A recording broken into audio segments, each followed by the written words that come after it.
Gen Z of Nawabganj.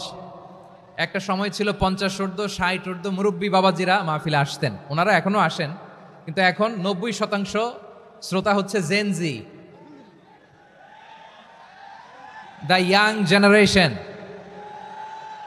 The future heroes and icon of Bangladesh. তোমাদের হাতেই বাংলাদেশ নিরাপদ।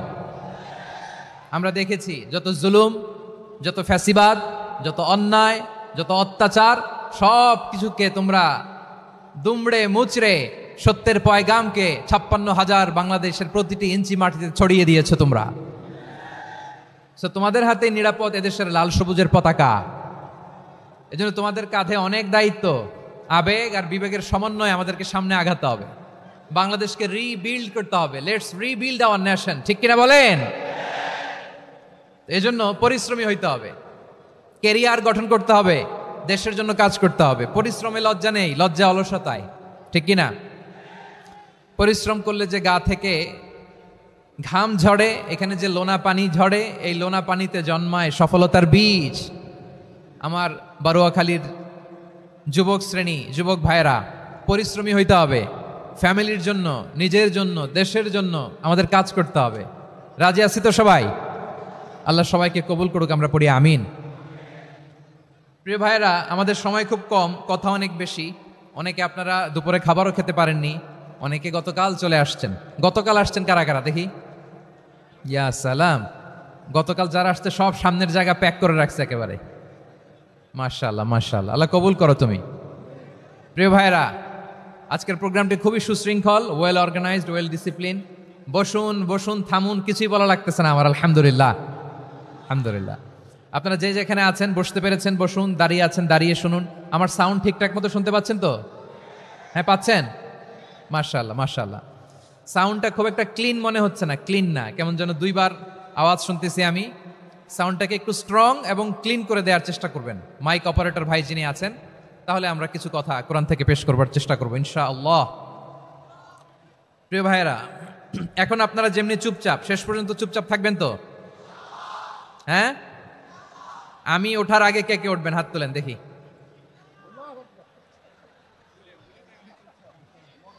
আমি ওঠার আগে কে উঠবেন? সত্যি তো? মনে থাকবে? একসাথে আমরা বিদায় নিব, আওয়াজ করে পড়ুন ইনশাআল্লাহ। সম্মানিত সুধী, মাইক অপারেটর ভাইকে আমার কথা শুনতে পাইছেন? যদি শুনতে পেয়ে থাকেন, মেহেরবানি করে সাউন্ডটা একটু স্ট্রং করতে হবে, স্ট্রং মজবুত করতে হবে এবং ক্লিন করতে হবে। মেহেরবানি করে আপনি একটু ট্রাই করেন, আমরা আগাচ্ছি। সম্মানিত সুধী, আজকে আমি আমার খুতবার শুরুতে সূরা হাশরের শেষ 3 আয়াত তেলাওয়াত করেছি। মুখস্থ আছে না সবার? বাংলাদেশে ফজরের নামাজে প্রত্যেক মসজিদে যখন তাসবিহ পড়ে, ইমাম সাহেব এটা তালিম দেয় না, তালকিন দেয় না? প্রিয় বারোয়াখালীবাসী, মুখস্থ আছে না সবার? জি ইনশাআল্লাহ। আজকে সূরাতুল হাশরের এই শেষ 3 আয়াতের তাফসীর আপনাদের সামনে উপস্থাপন করার চেষ্টা করব ইনশাআল্লাহ। কোরআনের অনেক জায়গায় আল্লাহ তাআলা নিজের পরিচয় দিয়েছেন। নিজের পরিচয় তিনি বিভিন্ন আয়াতে, বিভিন্ন সূরায় পেশ করেছেন। 3টি জায়গায় খুব এক্সক্লুসিভলি আল্লাহ তাআলা নিজের পরিচয় দিয়েছেন। এক হচ্ছে সূরা বাকারার 255 নম্বর আয়াতে, মানে আয়াতুল কুরসি। এর মধ্যে 9টা বাক্য আছে, 9টা বাক্য মিলে একটা আয়াত। এই আয়াতে আল্লাহ তাআলা খুব চমৎকার ভঙ্গিমায়, চমৎকার ভাষা শৈলী ব্যবহার করে, খুব উচ্চাঙ্গের আরবি সাহিত্য দিয়ে একটি আয়াত নাজিল করেছেন। এই আয়াতটার নাম হচ্ছে আয়াতুল কুরসি। বিশ্বনবী বলেন, মান ক্বারাআ আয়াতাল কুরসি দুবুরা কুল্লি সালাতিন মাকতুবাতিন লাম ইয়ামনাহু মিন দুখুলিল জান্নাতি ইল্লাল মাউত। প্রত্যেক ফরজ নামাজের পরে যে আয়াতুল কুরসি পড়বে, তার জান্নাতে যাওয়ার ক্ষেত্রে আর কোনো বাধা থাকে না, একটা জিনিস ছাড়া, সেটা হচ্ছে মৃত্যু, মরণ। লোকটা মরে না তাই জান্নাতে যায় না, মরলেই জান্নাতি। আমার কলিজার টুকরা ময়মনসিংহের ভাইয়েরা, এই চিন্তাটা নামাজে যখন দাঁড়াই, এই চিন্তাটা মাথায় রাখা যাবে? যাবে? যখন দাঁড়াবো ভাববো, হতে পারে this could be my last and final সালাত, হতে পারে এটাই আমার জীবনের শেষ নামাজ, ঠিক কিনা বলেন? তাইলে অন্তরে খুশু আসবে। অনেকে বলে, হুজুর নামাজে দাঁড়াই মনে থাকে না, কয় রাকাত পড়ছি ভুলে যায়, কি পড়ছি ভুলে যায়, দিন দুনিয়ার কথা খেয়াল আসে, সারা দিন যেটা মনে করতে পারি না, নামাজে দাঁড়াইলে ওটা মনে পড়ে। এরকম আছে না নাই? আমাদের ঢাকায় হয় এটা, আপনাদের ময়মনসিংহে এটা হয় না, না? আপনাদেরও হয়? নামাজের মধ্যে সব কথা মনে পড়ে। এজন্য মনে করতে হবে এটাই হতে পারে আমার জীবনের শেষ নামাজ। খুশু, খুশু মানে হৃদয় এবং অঙ্গ প্রত্যঙ্গের স্থিরতা। এক সাহাবী নামাজ পড়ছেন আবার দাড়ি নাড়তেছেন, নামাজ পড়তেছেন এরকম চুলকাচ্ছেন। এই দৃশ্য দেখে বিশ্বনবী বললেন, ইন খাশাআত কলবুহু লা খাশাআত জাওয়ারিহুহু। তার অন্তরে যদি খুশু থাকতো, ওই খুশুর প্রভাব তার হাতে পায়েও দেখা যেত। এই সাহাবীর অন্তরে খুশু নাই, ফলে তার হাত নড়ে, পা নড়ে, দাড়ি সোজা করে, টুপি সোজা করে। এরকম মুসল্লি আমাদের মসজিদগুলোর ভেতরেও আছে না নাই? নামাজ পড়ে, দাড়ি নাড়ে, জামা ঠিক করে না। নামাজে যখন দাঁড়াবো খুশু খুদুর সাথে দাঁড়াবো, কারণ আল খাশিঈনা ওয়াল খাশিআত, বিনীত বিনীত বান্দিদেরকে আল্লাহ পছন্দ করে। আবার আল্লাহ বললেন, আমার বান্দিদের মধ্যে ওলামারা আমারে বেশি ভয় পায়, তাদের হৃদয়ে খুশু বেশি। কার কথা? ইন্নামা ইয়াখশাল্লাহা মিন ইবাদিহিল উলামা। আল্লাহর বান্দাদের মধ্য থেকে আলেমরা আল্লাহরে বেশি ভয় পায়। যারা জ্ঞানী, যার হৃদয়ে কোরআন সুন্নাহর জ্ঞান আছে, তারা আল্লাহকে বেশি ভয় পায়। এজন্য আল্লাহর ভয় আমাদের হৃদয়ে থাকার দরকার আছে না নাই? যাদের হৃদয়ে আল্লাহর ভয় আছে তাদেরকে পছন্দ করে কে? যাদের হৃদয়ে আছে আল্লাহর ভয়, তারা কবু পথে ভুলে যায় না। আল্লাহর প্রেম ছাড়া এই দুনিয়ায় কারো কাছে কোনো কিছু চায় না। রাতের আধারে যারা সেজদাতে রয়, দু চোখের শ্রুতে নদী যেন বয়। ছলনার হাছানি যতই আসুক, পেছনে ফিরেও সে তাকায় না। পড়েন সবাই। যাদের হৃদয়ে আছে আল্লাহর ভয়, তারা কভু পথ ভুলে যায় না। আল্লাহর প্রেম ছাড়া এই দুনিয়ায় কারো কাছে কোনো কিছু চাই না। ঠিক কি না? আল খাশিঈন আল খাশিআত, আমাদের হৃদয়টা থাকুক আল্লাহর ভয় দিয়ে সমৃদ্ধ। আমরা চাই কি চাই না? আল্লাহর ভয় যার হৃদয়ে থাকে সে কখনো পদস্খলিত হয় না, পদচ্যুত হয় না। ঠিক কিনা বলেন? তাহলে খাশিঈন খাশিআত। 7 নম্বরে আল্লাহ বললেন, আল মুতাসাদ্দিকিন ওয়াল মুতাসাদ্দিকাত, আমার প্রিয় বান্দা তারা যারা দান করে, দানশীল নারী এবং পুরুষ যারা দেয়, যারা দান করে তাদেরকে আল্লাহ পছন্দ করে। আপনারা দান করেন তো? হ্যাঁ, নাকি পকেট থেকে হাত বেরোয় না? বের হয়। মুক্ত হস্তে দিবেন আমার ভাইরা, মুক্ত হস্তে। আল্লাহ সুদকে ধ্বংস করে দেয় আর দানকে বাড়িয়ে দেয়। সুদের সাথে আমাদের কোনো সম্পর্ক না। আল্লাহ বলেন, ইয়ামহাকুল্লাহুর রিবা ওয়া ইউরবিস সাদাকাত। আল্লাহ সুদকে ধ্বংস করেন, দানকে বাড়িয়ে দেন। পকেট থেকে দিয়ে দিলাম, মনে হয় কমে যায়, আসলে কমে না, বাড়ায় দেয় কে? মনে হয় কমে গেছে, আসলে বাড়ায় দেয় কে? আপনি দিলে আপনারে দিবে কে? আল্লাহ দিবে। আপনার কাছে মনে হয়েছে কমে গেছে, আসলে কমে নাই। আল্লাহ বলেন, দানের দৃষ্টান্ত কেমন তোমরা জানো নাকি? মাসালুল্লাযীনা ইউনফিকুনা আমওয়ালাহুম ফি সাবিলিল্লাহি কামাসালি হাব্বা আমবাতাত সাবআ সানাবিলা ফি কুল্লি সুমবুলাতিন মিআতু হাব্বা ওয়াল্লাহু ইউদাঈফু লিমান ইয়াশাউ ওয়াল্লাহু ওয়াসিউন আলিম। আল্লাহ বলেন, সম্পদের মায়া ছেড়ে তুমি যে মসজিদের দান বক্সে দান করো, তুমি যে মাহফিলের এই অনুষ্ঠানে দান করো, তুমি যে গরিবের হাতে টাকা তুলে দাও, তোমার এই দানের দৃষ্টান্তটা হলো একটা চারা বীজের মতো। যেই চারা বীজ মাটিতে রোপণ করে দিলে 60টা শীষ গজায়, প্রতি শীষে হয় শত শস্য দানা। আল্লাহ যারে চায় তেমনি বাড়িয়ে দেয়, তিনি যাকে মন চায় তাকে প্রাচুর্যতা দেয়। সুবহানাল্লাহ, ওয়াসিউন আলিম। আপনি যে দান করেন এটার দৃষ্টান্ত চারা বীজের মতো, রোপণ করে দিলে এক বীজ থেকে 60টা শীষ গজায়। আমার ভাইয়েরা, বীজ রোপণ করলে শীষ বলেন না? ময়মনসিংহ এটারে কি বলে? শীষ। 7টা শীষ, প্রতি শীষে থাকে শত শস্য দানা, 100 করে শস্য দানা, 700টা। তাহলে দিলে বাড়ায় দেয় কে? আল্লাহ বলে, এই বনি আদম আনফিক উনফিক আলাই, তুমি দাও আমি তোমারে দেব। এখন আপনি না দিলে আল্লাহ আপনারে দিবে? এবার বুঝে থাকলে বলেন তো, আল্লাহর কাছ থেকে পাওয়ার প্রথম শর্ত কি? আমাকে দিতে হবে, ঠিক কিনা? বেলাল রাদিয়াল্লাহু তাআলা আনহু মদিনার সবচেয়ে গরীব সাহাবী, বিশ্বনবী বলেন আনফিক বেলাল, ও বিলাল তুমিও দাও। আপনারা কি জানেন বেলাল রাদিয়াল্লাহু তাআলা আনহুর সম্পদ কত ছিল? বেলাল রাদিয়াল্লাহু তাআলা আনহুর মূল সম্পদের পরিমাণ ছিল মাত্র একটা লুঙ্গি। একটা কি? এক লুঙ্গি যার মালিকানায় আছে তারে বিশ্বনবী বলতেন দাও, আমি বাড়ায় দিব, দাও বাড়ায় দিব। আরশের অধিপতির কোনো কমতি নাই। আল্লাহ বলেন তোমাদের গোটা পৃথিবীর সব মানুষের যার যেটা লাগে সবও যদি দিয়ে দেয়, আমি আল্লাহর ধনভাণ্ডারের 1 ইঞ্চিও কমবে না। চিল্লায় পড়েন আল্লাহু আকবার। এজন্য আল্লাহ বললেন মুতাসাদ্দিকিন ওয়াল মুতাসাদ্দিকাত, দানশীলদেরকে আমি ভালোবাসি। 7টা চলে গেল। 8 নম্বরে আল্লাহ বললেন ওয়াস-সাইমিনা ওয়াস-সাইমাত, রোজাদারদেরকে ভালোবাসি। আজকে রোজা রাখছেন? হ্যাঁ রাখছেন না? মাশাআল্লাহ মাশাআল্লাহ। সিয়াম পালন করবেন, সিয়ামের সওয়াব আল্লাহ নিজ হাতে দেবেন। সেই স্টপ স্টপ, সামনে আসবেন না, স্টপ, পেছনে পেছনে পেছনে। আচ্ছা শেষ করে দিচ্ছি। 8 নম্বরে রোজাদারদেরকে আল্লাহ ভালোবাসেন, রোজাদার নারী ও পুরুষ। 9 নম্বরে হাফিযিনা ফুরুজাহুম ওয়াল হাফিযাত, যারা লজ্জাস্থানের হেফাজত করে, দৃষ্টির হেফাজত করে, অসংলগ্ন জায়গায় দৃষ্টি দেয় না, আল্লাহ তাদেরকে পছন্দ করে। সব শেষে ওয়াযাকিরিনাল্লাহ কাসীরা ওয়াযাকিরাত, যারা সময় পেলেই আল্লাহর জিকির করে। চেয়েছিলাম মনটা ভরে আয়াতের পুরো তাফসীর করব, সম্ভব হচ্ছে না।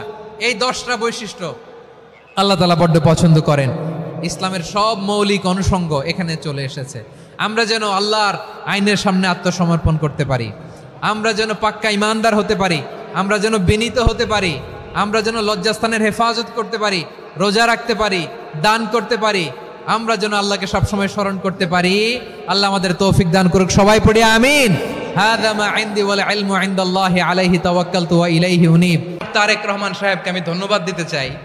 উনি সংবাদ শোনা মাত্রই ওনার দলের অনেক চাঁদাবাজকে উনি বহিষ্কার করেছেন। I do appreciate. প্রতিটি দলের এরকম ইনিশিয়েটিভ নেওয়ার দরকার আছে না নাই? যে কোনো দলে এই প্র্যাকটিসটা থাকার দরকার আছে না নাই? চাঁদাবাজদের সাথে আপনারা নিজেদেরকে মুক্ত ঘোষণা করবেন যে এরা আমার দলের কর্মী হতে পারে না। টেন্ডারবাজি, চাঁদাবাজি, দুর্নীতি, অপরাধ, দখলদারিত্ব, মজুদদারি, এগুলো সব কিছু একসাথে প্রতিরোধ করতে হবে, ঠিক কিনা বলেন?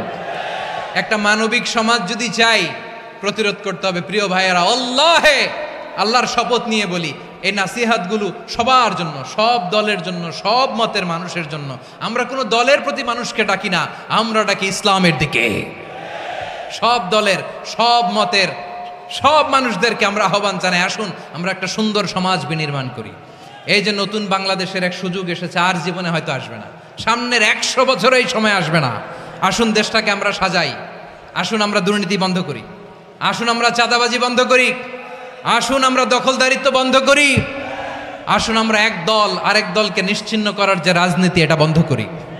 সব দলের প্রতি আমার আহ্বান, আমরা চাঁদাবাজ মুক্ত বাংলাদেশ চাই, জুলুম মুক্ত বাংলাদেশ চাই, ফ্যাসিজম মুক্ত বাংলাদেশ চাই, গুণ খুন খারাপি মুক্ত বাংলাদেশ চাই, আমরা নতুন ভোরের বাংলাদেশ চাই। ওই বাংলাদেশ পাওয়ার জন্য মুনকার প্রতিরোধে, অন্যায় প্রতিরোধে যদি বাঘের বাচ্চার মতো, আবু সাইদের মতো 2 হাত উঁচু করে, বুককে টান টান করে প্রসারিত করে দাঁড়াতে হয়, রাজি আছো মুসলমান? কারা কারা রাজি? আল্লাহকে হাত দেখিয়ে প্রতিজ্ঞা করো।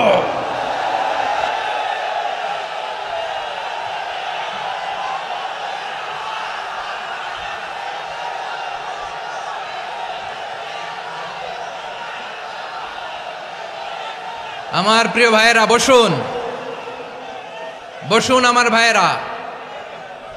ওদের যেই হাত দিয়ে টেন্ডারবাজি করে, চাঁদাবাজি করে, ইফটিজিং করে, দখলবাজি করে, যেই হাত দিয়ে, ওই মুনকার থামায় দেওয়ার জন্য আল্লাহর দিয়ে আমাদেরও 2টি হাত আছে না নাই? আমাদেরও হাত আছে, থামাইতে হবে, থামাইতে হবে, হিম্মত করতে হবে। আমার প্রিয় ভাইয়েরা, না থামালে আমরাই ডুববো শেষমেশ। আমাদের বাঁচার জন্য হইলেও থামাইতে হবে। রব্বুল আলামিন বলেন ওয়াত্তাকু ফিতনাতাল লা তুসিবান্নাল্লাযীনা যালামু মিনকুম খাসসা।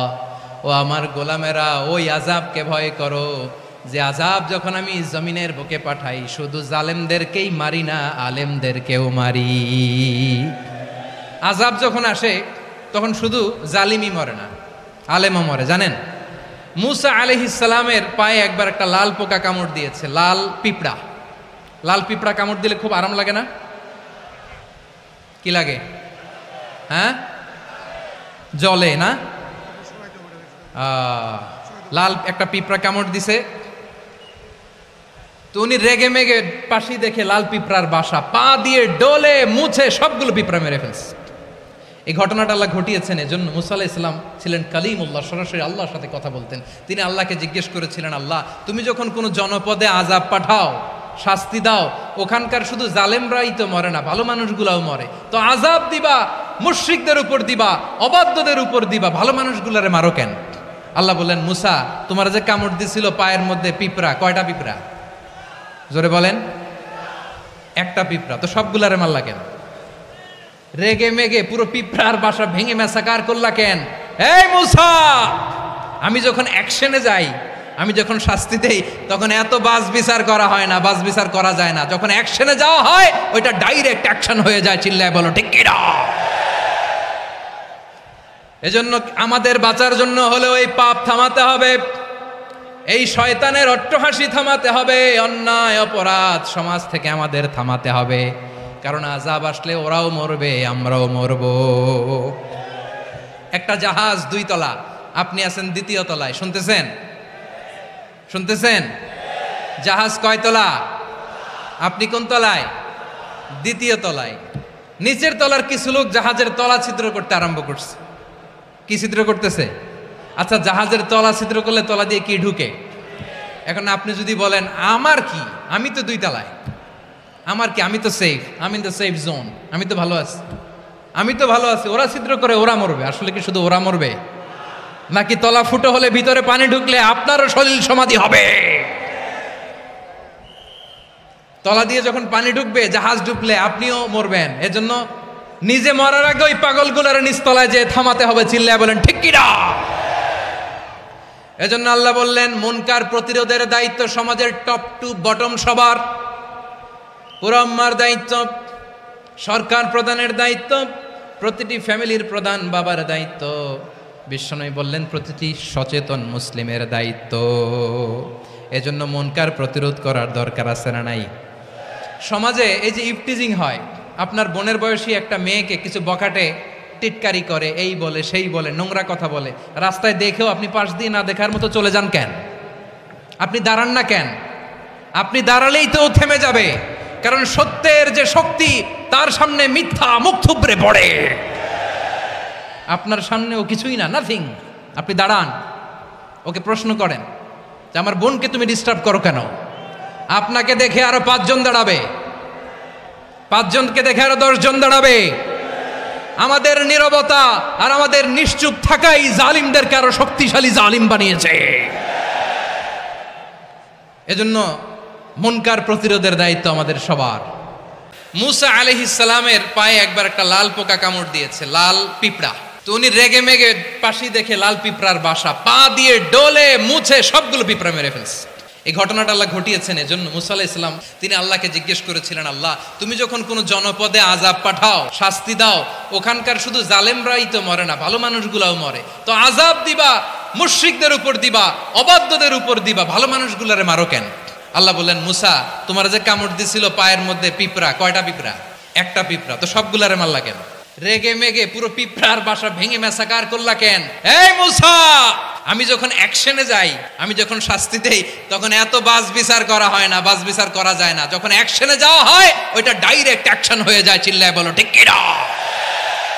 রব্বুল আলামিন বলেন, ওয়াত্তাকু ফিতনাতাল লা তুসিবান্নাল্লাযীনা যালামু মিনকুম খাসসা। ও আমার গোলামেরা, ওই আযাবকে ভয় করো যে আযাব যখন আমি জমিনের বুকে পাঠাই শুধু জালেমদেরকেই মারি না, আলেমদেরকেও মারি।